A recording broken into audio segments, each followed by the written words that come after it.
नमस्कार, ये है कहानी कैफ़े, जहां आप रोज़ सुनते हैं एक नई कहानी। आज मीरा सीकरी जी की सच्चो सच कहानी सुनाने जा रहे हैं, तो चलिए शुरू करते हैं। उसने सोचा, घंटी बजाने की क्या ज़रूरत है, छत पर ही तो लोहड़ी जलाई होगी। वे सीधा ऊपर छत पर ही पहुंच जाती है, सबको वहीं तो होना चाहिए। 15 दिनों से वे यहाँ आना जाना कर रही थी, पर अब जबकि कल परसों तक उन्हें पाकिस्तान लौट जाना है, वे अपने को रोक नहीं सकी थी। उसने सोचा, वे मिलेगी तो जरूर, देखोगी तो सही कि शांति बहन जी कैसी दिखती हैं। अब दिखने शब्द से उसे अपने पर ही हंसी आ गई। 50 की तो वे खुद होने को आई, वह तो उससे 10-12 साल बड़ी होगी। इस उम्र में क्या दिखना है। हाँ, मिलना कहीं तो बात समझ में आती है। चौतल्ली की छत पर वह पहुंच गई, पर उसकी सांस बुरी तरह फूल रही थी। छत पर म्यूजिक लगा हुआ था। घर के बच्चे और शायद उनके दोस्त यार झूम झमा रहे थे। बीचों बीच तसले में आग जल रही थी। कोई कुर्सी हो तो बैठ जाए। वह उसे लगा उसे बुरी तरह से चक्कर आ रहा है। वह बिना किसी की परवाह किए आखिरी सीढ़ी पर ही बैठ गई। किसी बच्चे ने उसे धम से बैठते देख गोलू को कहा होगा, तो गोलू उसके पास आकर पूछ रहा था, क्या हुआ मौसी? कुछ नहीं, 2 घूंट पानी पिला दे बेटा। पानी पीकर वे अपने को नियंत्रित कर चुकी थी। हाफनी भी रुक गई थी। आखिर एक सांस में चढ़ने की क्या जरूरत थी उसे? उसने सोचा, वह अब एक अधेड़ महिला है, छोकरी नहीं। जरूर शांति बहन जी से मिलने की उत्सुकता थी, जो अपने आप को भी इस तरह भूल गई। पूरी तरह से अपने पर काबू पा लेने के बाद उसने गोलू से पूछा, शांति बहन जी कहाँ हैं? वे सब तो नीचे हैं मौसी। शांति मौसी को तो आग से बहुत डर लगता है, वह तो ऊपर आई ही नहीं। आपको नीचे छोड़ाऊं? गोलू ने पूछा। नहीं नहीं, मैं चली जाऊंगी बेटा, उसने कहा। 2 मिनट वहीं और बैठकर वह नीचे उतरी। ड्राइंग रूम इनका फर्स्ट फ्लोर पर है। 2 तल्ले उसे उतरने थे, पर उतरना इतना मुश्किल नहीं जितना चढ़ना होता है। ड्राइंग रूम का दरवाजा खुला ही था, पर ड्राइंग रूम में कोई दिखाई नहीं दे रहा था। भीतर जाकर अच्छी तरह से देखने पर कोने में एक महिला बैठी दिखाई दी। इन्हें तो कहीं देखा लगता है, उसे ऐसा लग रहा था कहाँ देखा है। और अचानक उसके दिमाग में कौंधा, अरे यही तो पिछले रविवार लेखिका संघ की बैठक में आइडेंटिटी ऑफ वुमेन पर बोल रही थी। वह थोड़ी देर से बैठक में लेट पहुंची थी, इसलिए उनका नाम नहीं सुना था उसने। तो क्या यही शांति बहन जी हैं? उसने तो सोचा था कोई गोरी चिट्टी मोटी लटकी हुई काया वाली महिला होगी, पर ये तो पतली दुबली आत्मलीन बौद्धिक प्रभाव डालती शांति सी महिला। उसे देखते हुए वे वहीं खड़ी रह गई। उन्होंने भी उसे वहां खड़ी देख लिया था, इसलिए बोली, आइए आइए पुष्पा, शायद किचन में कुछ काम कर रही है। मैं उसकी मौसेरी बहन हूँ, शांति। शांति सुन शांति सी पड़ गई उसे।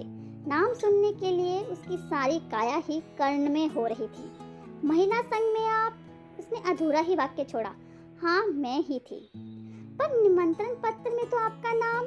उसे 2 नाम याद आ रहे थे, फहमीदा रियाज या तस्लीमा नसरीन जैसे। पर शांति बहन जी उसकी जिज्ञासा को भाप गई थी। उन्होंने अत्यंत सहजता से कहा, एस अहमद, यानी लाहौर में यही हूँ ना मैं। शांति बहन जी कहते हुए वे आगे बढ़ी, पर उसकी संभावना के अनुकूल ना तो उन्होंने उसे गले लगाया, ना उसे मेरी जिद, मेरी चांदनी कहा। बस अपने हाथ ने उसका हाथ पकड़ लिया। बहुत देर तक वह ऐसे ही हाथ पकड़े बैठी रही। वर्षों पहले, शायद पूर्व जन्म में, ऐसे ही एक दिन वह उसका हाथ पकड़कर उसे थड़े चबूतरे से अंदर ले गई थी। गली की सबसे बड़ी हवेली की मालकिन की बेटी थी। वह विधवा का अर्थ ना समझते हुए भी हमें ये मालूम था कि वह बाल विधवा है। सफ़ेद मकराने के पत्थर की ऊंची हवेली थी उनकी, जिसके फर्शों को वह अपने हाथों से चमकाया करती थी। शायद गवर्नमेंट कॉलेज में पढ़ती थी। एकदम फक सफ़ेद कपड़े पहने, लेस वाला पर्स, दुपट्टा सर पर ओढ़े, वह गंभीर मुद्रा में उनको गली से निकलते देखती थी। गली के बाहर पर्दे वाला तांगा आता था, जिसमें बैठकर कॉलेज जाते हुए उन्हें हम देखते थे। उनको देखना हमें अच्छा लगता था, पर उनकी हवेली के पास जाते डर लगता था। ताई जी से सारे गली वाले जिसे भी जरूरत होती सुबह लस्सी लेने जाते थे। अक्सर लोग अपने बच्चों को ही भेजते थे, पर उसे हमेशा वहां जाते संकोच होता था। आज भी याद है उसे। उस दिन घर पर कोई सब्जी नहीं थी। माँ ने उसे उनके घर लस्सी लेने भेजा था ताकि वे कड़ी बना ले। डोल लेकर वे हवेली के थड़े की सीढ़ियों पर तो पहुंच गई थी, पर उसके साथ कोई और नहीं था जिसके सहारे वे अंदर चली जाती। पता नहीं वे कितनी देर वहीं खड़ी रहती कि शांति बहन जी ने उसे देख लिया था। उसका हाथ पकड़कर वे उसे अंदर ले गई थी। पूरा भरकर डोल लस्सी नहीं चाहिए कहने के बावजूद उन्होंने उसका डोल भर दिया था। उसे पुष्पा से मिलवाया था। पुष्पा शांति बहन जी की मौसी की लड़की थी और गुजरात से छुट्टियां बिताने अपनी माँ के साथ उनके यहाँ आई हुई थी। उन्होंने उससे कहा था कि वे रोज हवेली में आकर पुष्पा के साथ खेला करें। पुष्पा को उन्होंने उसके साथ भेज दिया था ताकि घर लस्सी पहुंचाकर वे दोनों फिर वापस हवेली आ जाएं। बचपन में दोस्तियों के पक्के होते देर ही कितनी लगती थी। हम इकट्ठे गिट्टे खेलते, गेंद खेलते, उनके सुंदर फर्श पर कोयले से लाइन खींचते हमें डर लगता था। एक दिन टापू खेलते हम छत पर चले जाते थे। वहीं पर एक दिन हमने शांति बहन जी के उसको देखा था।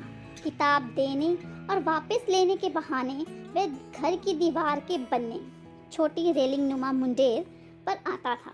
शांति बहन जी अक्सर हमें माउंटी पर चढ़ा देती थी, हमें खाने की चीजें देती थी, कॉपी में कीटी काटे बना लेने के लिए देती और कहती खेलो, मैं देखूंगी कि तुम में से कौन ज्यादा जीतता है। वहीं पर खेलते हुए हमने उसको देखा था। वे शांति बहन जी का हाथ पकड़े हुए था। शांति बहन जी ने हमें देखते हुए देख लिया था, पर उस दिन के बाद उन्होंने हमें ओट में करना या छिपाना भी बंद कर दिया था।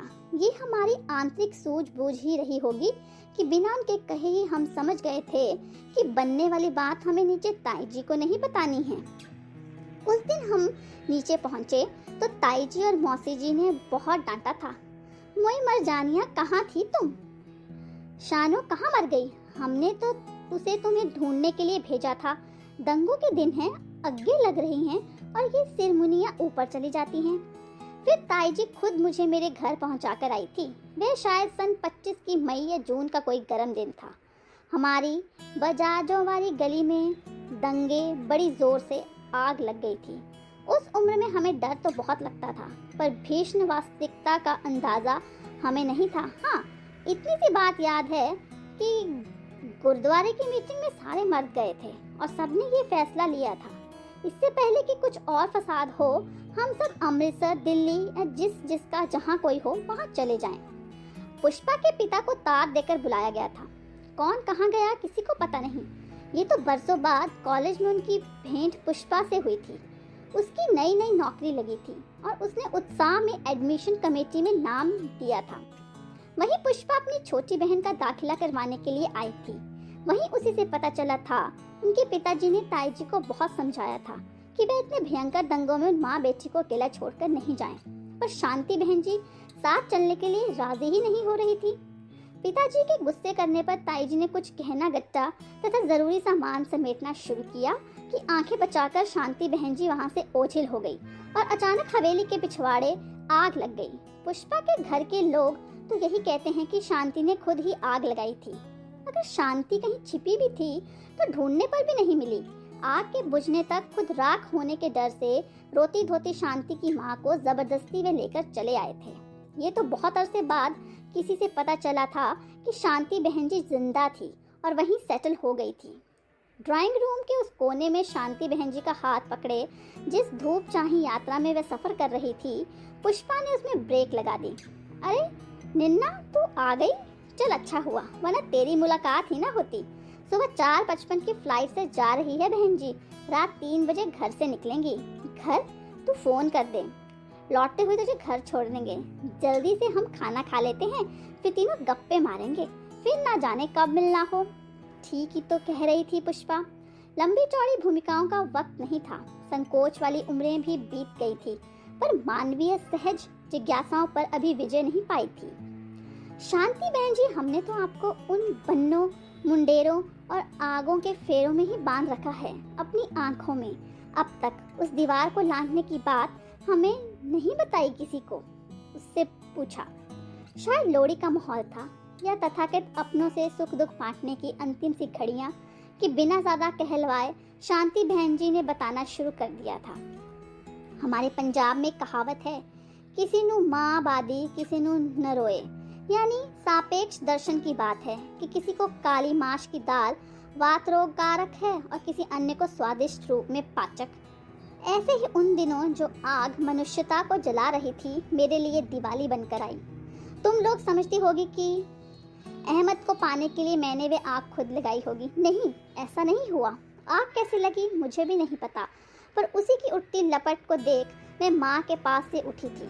पर मैं इस बात से इनकार नहीं करूंगी कि उस आग ने मेरे जीवन में रोशनी का त्योहार ला दिया था।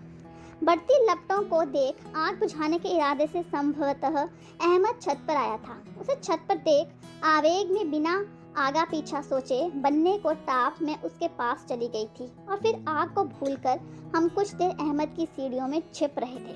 जब आसपास का शोर आना बंद हो गया तो हम अहमद के घर में थे। उन दिनों हिंदू घरों की लड़कियों को घर ले आना मुस्लिम घरों में फख्र की बात समझी जाती थी। तुम्हें बताने में मुझे ज़रा संकोच नहीं कि मैं विधवा की वीरान जिंदगी जीना नहीं चाहती थी। मेरे घर के लोगों ने तो मुझे आग में जलकर मर गई समझ लिया होगा और मैं आग की दीवार को लांघ स्वतंत्र हो गई थी। विभाजन ने मुझे भी स्वतंत्रता दी। मैं मन और शरीर की रूढ़ियों से मुक्त हो गई थी। मिथ्या रूढ़ संस्कारों से मैंने मुक्ति पा रही थी। मेरा अपना कहा जाने वाला समाज तो वहाँ से विदा ले चुका था और अब जो मुझे मिला था वह था अहमद के साथ हुए ब्याह से नया वजूद, नया जीवन, नया घर। यूँ अहमद का अपनी फुफेरी बहन के साथ ब्याह हो चुका था, पर उनमें दूसरा ब्याह कोई असाधारण चीज नहीं। पर अहमद इसके लिए मृत्यु के दिन तक शर्मसार रहे, क्योंकि अपनी नज़र में वे मुझे अपने आप को पूरा ना देने के अपराध बोध से ग्रस्त रहे। शायद इसी अपराध भाव का ही परिणाम था कि हमारा कोई बच्चा नहीं हुआ। नाम से जरूर मैं शांति से शान अहमद हो गई थी, पर मुझे मेरा मुक्त परिवेश देने के लिए अहमद ने अपने परिवार वालों के सहयोग से मुझे गवर्नमेंट कॉलेज हॉस्टल में रखकर बीए और एमए करवाया। अंग्रेजी साहित्य में एमए तो किया ही, साहित्य की अभिरुचि से उर्दू और फारसी साहित्य का अध्ययन और तुलनात्मक धरातल पर शोध किया। वही मुझे प्रोफेसरशिप मिल गई। आज सोचती हूँ कि अगर मैं तुम लोगों के साथ आ गई होती तो शायद किसी दुर्घटना का शिकार हो गई होती। मेरी नजर में केवल माँ की याद जरूर थी, और जो आज भी आती है। शायद तुम लोगों ने मिलने की भी कोई इच्छा न रखी होगी मुझसे। आपका संसार आपके छोटे से घर में समाया होता है। ये तो आपकी संवेदनाशीलता होती है जो आपको घर से इतर संसार से जोड़ती है। तुम्हें इसमें विरोधाभास लग सकता है, तुम लोगों को इसमें विरोधाभास लग सकता है, पर मेरे लिए ये जीवन का सबसे बड़ा सच है। बुरा न मानना, मुझे तुम लोगों से मिलकर बहुत खुशी हुई है, पर अहमद ने मुझे वजूद दिया है, व्यक्तित्व दिया है, दिमागी स्वतंत्रता दी है। आज अहमद नहीं, पर वहाँ अहमद का घर है, वे मेरा घर है, और अब मैं वहाँ पहुँचने के लिए बेचैन हो रही हूँ। शांति बहन जी चुप हो गई थी। वे तीनों ही चुप थी। इस चुप्पी को तोड़ते पुष्पा ने कहा, बहन जी, आपको हमारी याद आती हो या ना आती हो, हम तो कभी भूले ही नहीं आपको। हमारे तो बचपन की हीरोइन थी आप। हमें क्या फ़र्क पड़ता है कि आपका नाम शांति मेहरा है या शान अहमद। देखो ना, मैं अनपढ़ दो प्रोफेसरों के बीच में सैंडविच बन गई। आप दोनों तो वहाँ और यहाँ शान और गरिमा का जीवन बिता रही हो, रह गई मैं बेचारी। हंसते हंसते पुष्पा कह रही थी, बाल बच्चों के कोहलू और मर्दों की जी हजूरी में जिंदगी गला रही हूँ।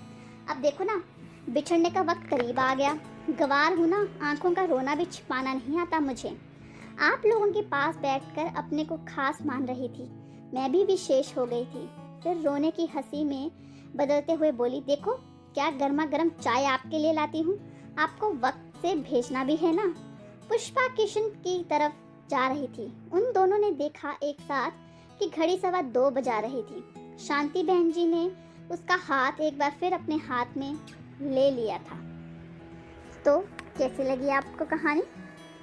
इसी तरह की और कहानी सुनने के लिए कहानी कैफ़े चैनल को सब्सक्राइब करिए और इस वीडियो को लाइक और शेयर करिए। धन्यवाद।